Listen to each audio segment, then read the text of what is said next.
গুম প্রতিরোধ, প্রতিকার ও সুরক্ষা অধ্যাদেশের নীতিগত অনুমোদন দিয়েছে উপদেষ্টা পরিষদ।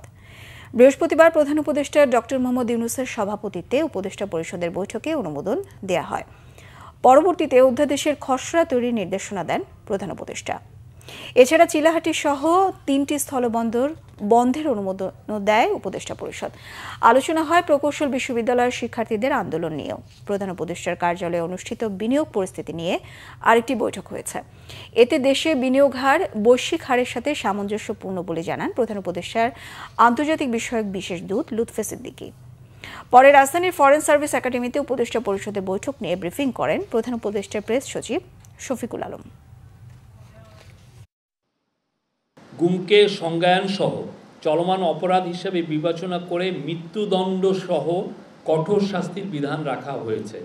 গোপন আটক কেন্দ্র স্থাপন বা ব্যবহারকে শাস্তিযোগ্য অপরাধ ঘোষণা করা হয়েছে। জাতীয় মানবাধিকার কমিশনকে গুম সংক্রান্ত অভিযোগ গ্রহণ ও তদন্তের ক্ষমতা প্রদান করা হয়েছে। উপদেষ্টা পরিষদে এটা প্রেজেন্ট করা হয়, বাট এটা নিয়ে আরও ডিসকাশন হবে সামনে। আজকে জাস্ট নীতিগতভাবে এটা অনুমোদিত হয়েছে। সামনের আরও মিটিংগুলোতে এটা চূড়ান্ত অনুমোদনের জন্য এটাকে আবার নিয়ে আসা হবে।